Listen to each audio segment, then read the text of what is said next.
Everything we know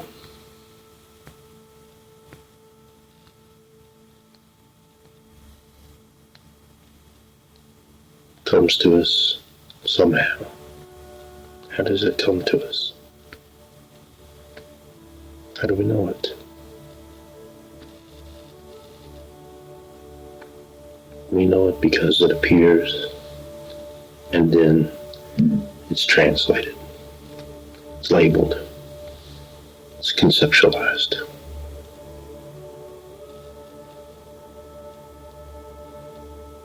We look, we see a wall.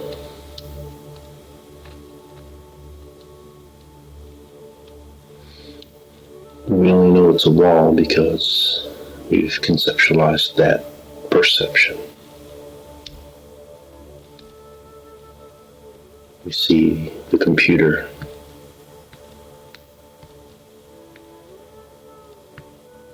The hands, the body. And these are appearing as perceptions or sensations. And then they're translated, labeled, conceptualized.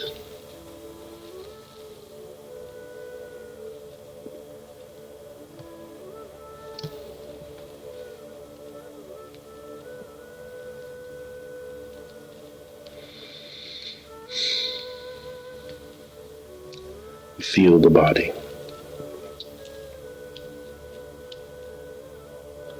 Feel the legs, the arms, the breath, thoughts.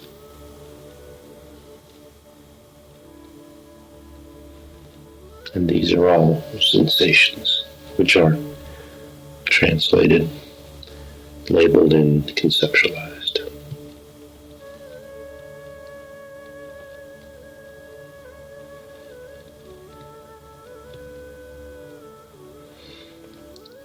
The translation, labeling, and conceptualization is happening in thoughts. See that this can't happen anywhere else. This is where it's always happening.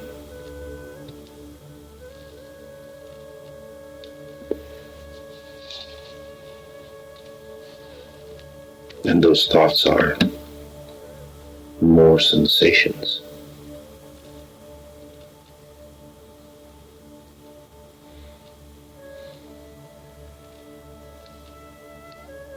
So, whatever the perception and sensation is eventually conceptualized into is beyond the point. Notice that sensations and perceptions are appearing.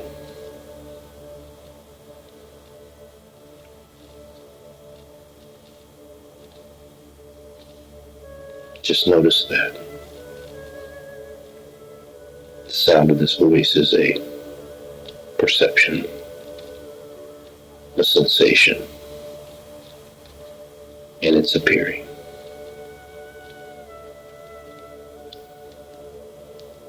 Whether it's a voice, whether it's Randall speaking, whether it's me hearing, all that's added on later in thought.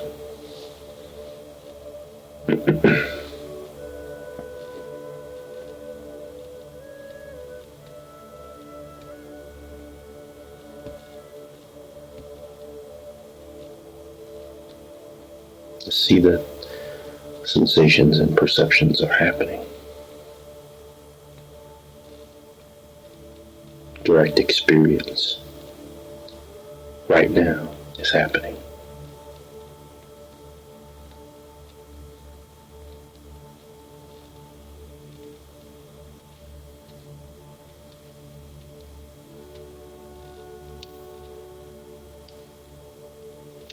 Every single bit of what we know comes this way. Every single bit.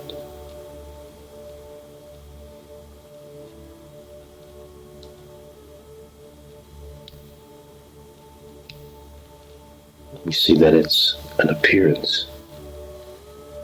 It's an experience.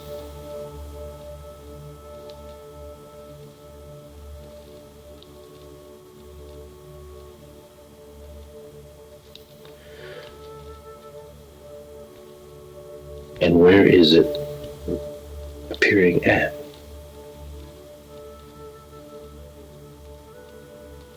Where are these appearances appearing at? Where are the sensations appearing?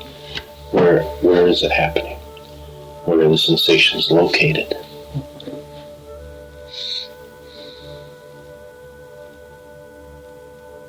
Where do they register?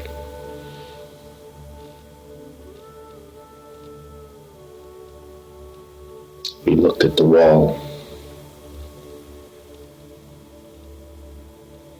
Where's that registering at? Where's that happening at? Isn't that happening right here? Right here. On this awareness.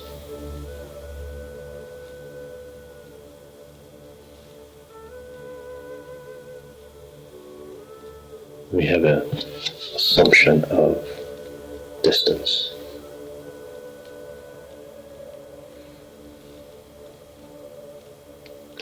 So if we see a mountain in the distance, it looks very small. And we start walking towards that mountain. And along the way, the appearance of the mountain grows. It gets bigger until we're standing in front of the mountain and it's very large.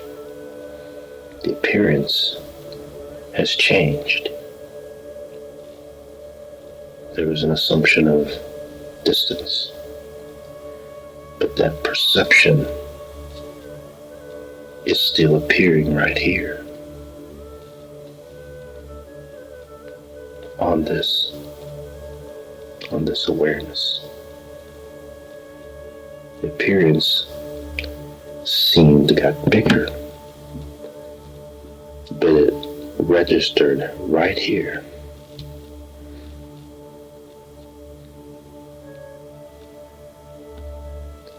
The wall registers right here.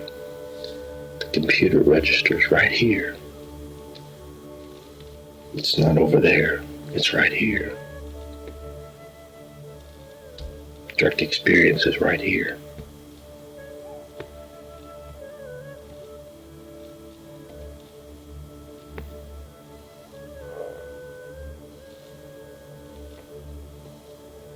Notice that. No matter what it is, it's registering right here on this awareness, on this thing we've called awareness. On this screen we've called awareness.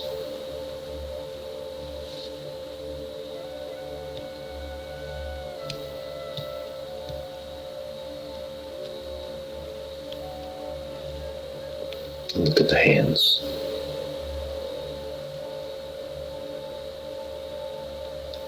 It's an appearance registering on the screen of awareness right here.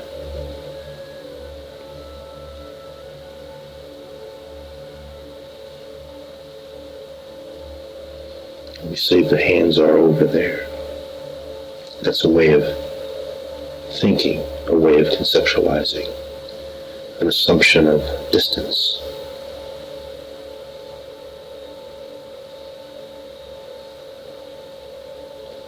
Maybe we feel the nose. Where is that appearing? Isn't that registering in exactly the same place, exactly the same location? Right here, right on the screen of awareness.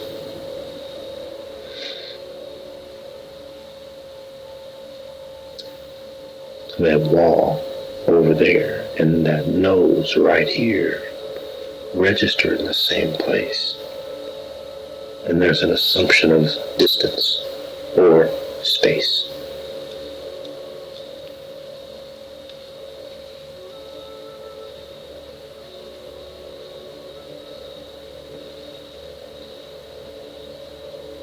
But that assumption is a thought. The thought is another experience or appearance appearing on this screen of awareness. This thing we call awareness.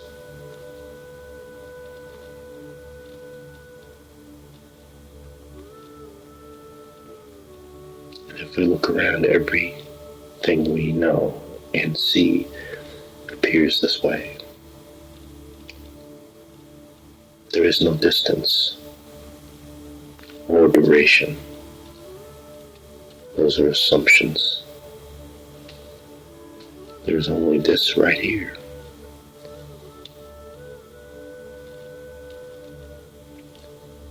And the totality of appearance is appearing right here and right now on this screen of awareness.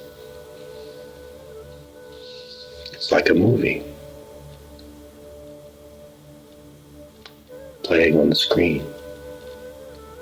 And in that movie, characters appear to go from here to there. It appears to be a distance in the background, but it's only on the screen of awareness. The character is not real. The landscape is not real. The objects are not real. It's like a dream.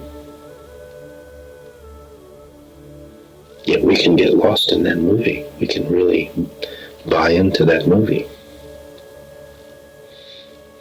We can feel for the characters.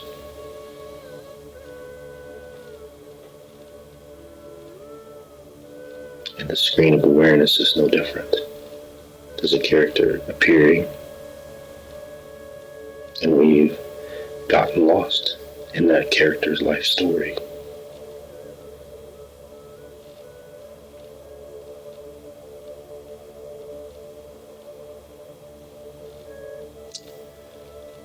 But the character was never anything other than an appearance on the screen of awareness.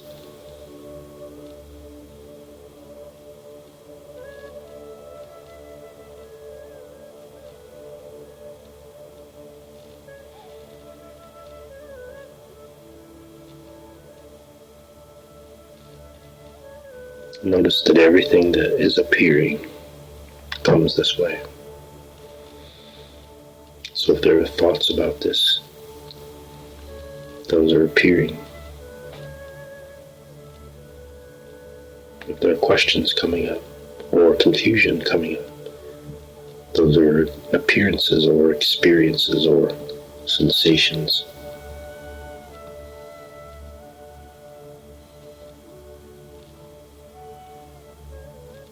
We call them thoughts.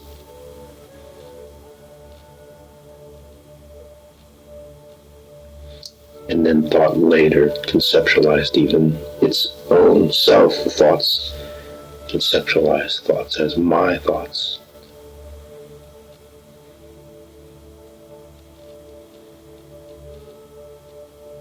I'm thinking. And this is objects appearing. And then they appear to conceptualize and talk about this and talk about that. It makes no difference. None of it makes any difference. It doesn't matter what they say. It doesn't matter if there's confusion. It doesn't matter if there's clarity. It doesn't matter if there's frustration. It doesn't matter if there's happiness or sadness. Because every single bit of it is an experience. Conceptualized. And once the concepts are believed in, then we're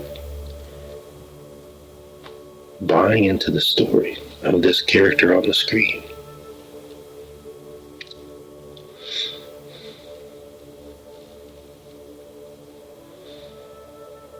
Your true nature is watching this movie, watching the stream. True nature is not part of the story. True nature doesn't appear. What you really are doesn't appear as another experience.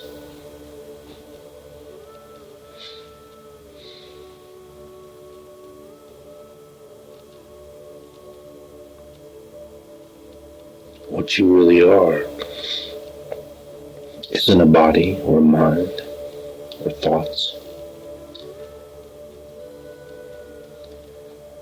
Yet you're observing a body, mind, and thoughts.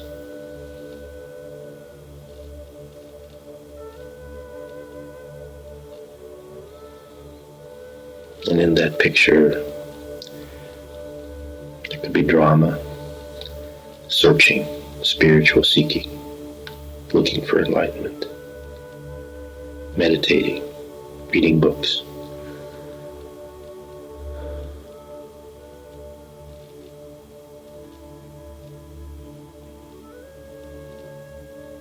Trying to find enlightenment. An illusional character cannot find enlightenment. An illusional character cannot be without enlightenment. Nothing applies to that illusional or delusional character because it doesn't exist. It's just a story. It's just an appearance. It's not what you are.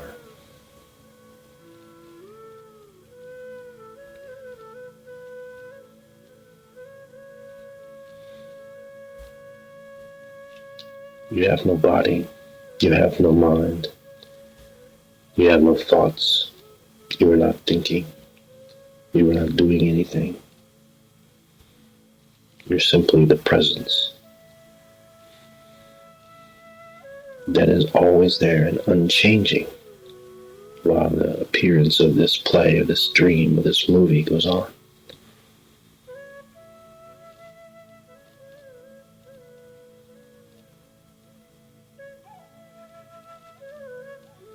What you are has nothing to change. If you talk about something that can change, it would have to be an object. It would have to be measurable. It would have to be an attribute or characteristic. What you are is absent of all of these. All of these are relative ways of talking about the appearance. But you don't do the talking. The descriptions are all happening in the movie. You have no voice. You have no speech. You have no body. You are not a human. You are aware of this appearance, which has been conceptualized within the appearance itself as a human experience. None of it makes any difference. It's all happening in the appearance. There is no you there. The you appears as thought.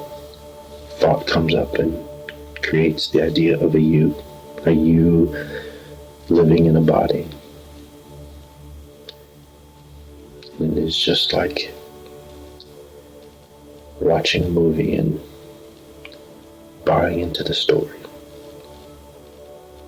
Attaching to the character, feeling emotion at the movie. That's how identification works. We know it. We already know this. We've experienced this already. We know how it works. You've simply forgotten that you were never identified. You were never bound by this body. You were never bound by this mind. You're always watching. You're always the knowing presence, the changeless presence. We've called this the screen of awareness. We've called this the knowing presence. And those are just words.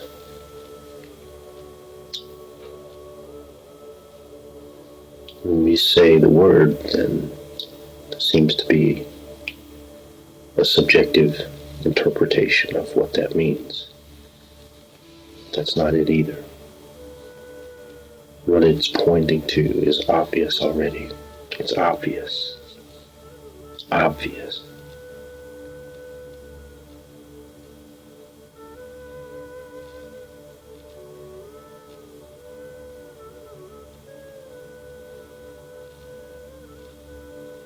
It's not something that is attainable through spiritual seeking.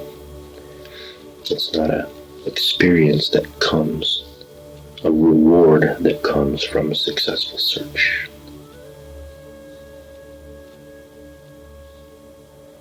It's not the eventual outcome of the search. It's not the product of disciplining the mind. The mind appears on this. Whatever the mind is saying doesn't matter.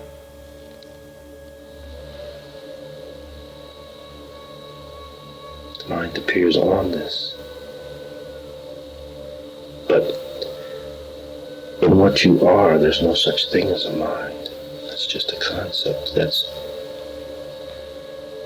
coming later, described in thought, conceptualized in thought. In what you are, there is no thinking. There's no such thing as thought. There's no such thing as a body, as a mind, or a world. There is no boundary between inside and outside.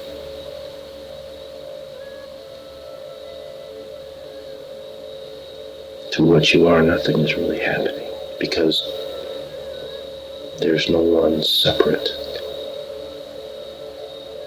to stand apart and point to something happening. There's no space or time in which to measure happenings.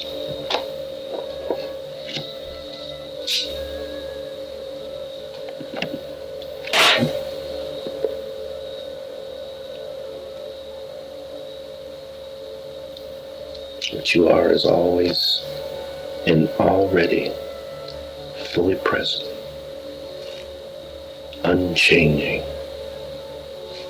unattainable,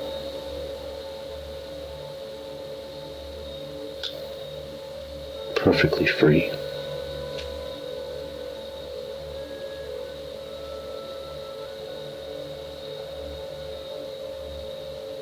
What you are never needs to be found, because the first attempt at finding it is already missing the point. The first seeking thought is already an identification with appearance.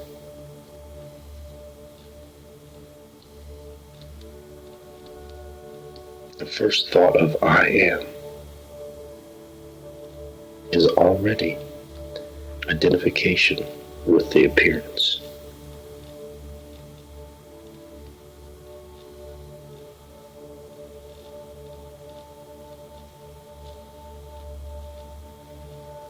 What you are does not need to be found. There may be simply a recognition that what you believe yourself to be is imagination, false identification.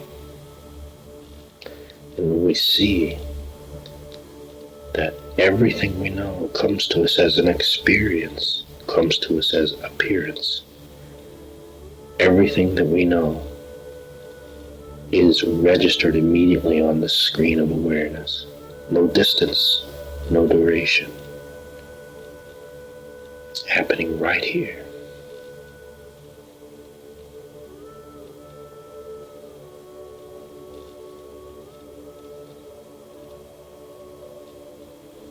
Then it may become clear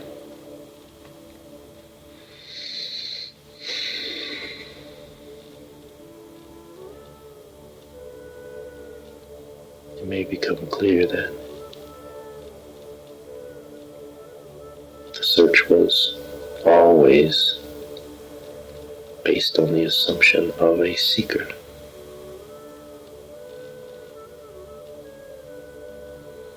The search was always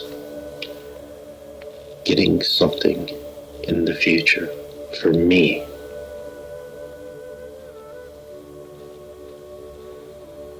And that me is seen as just thoughts, conceptual thoughts, identification with a object appearing. And that very object, that body, is not really a body. It's sensations that are bundled up and conceptualized into body. And then in thought, that conceptualized object, which doesn't really exist, is then given ownership to an illusionary me.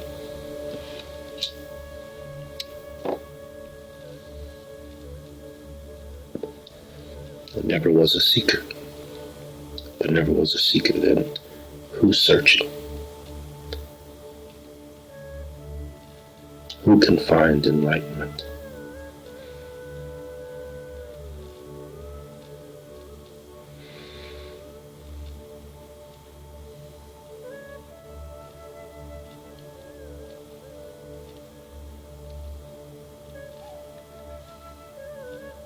And then we see that everything that we know about ourselves, everything that we've believed ourselves to be, appears to us, appears on this screen of awareness, or this knowing presence, as an object.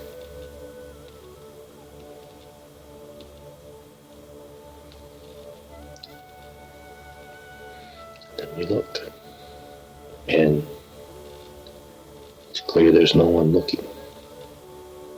It's obvious that there is no one looking.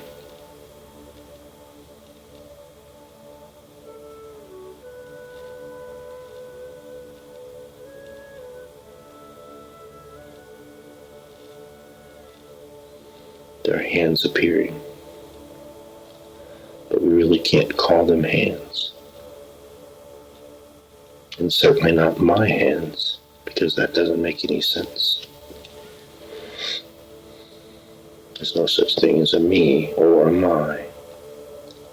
They're just hands. They're appearances.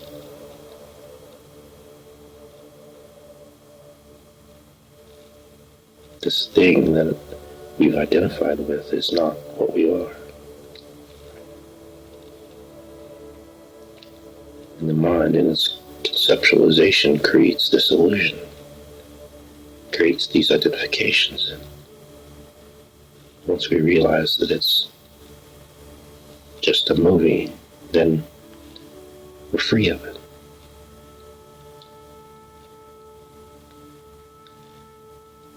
We're sitting in the audience.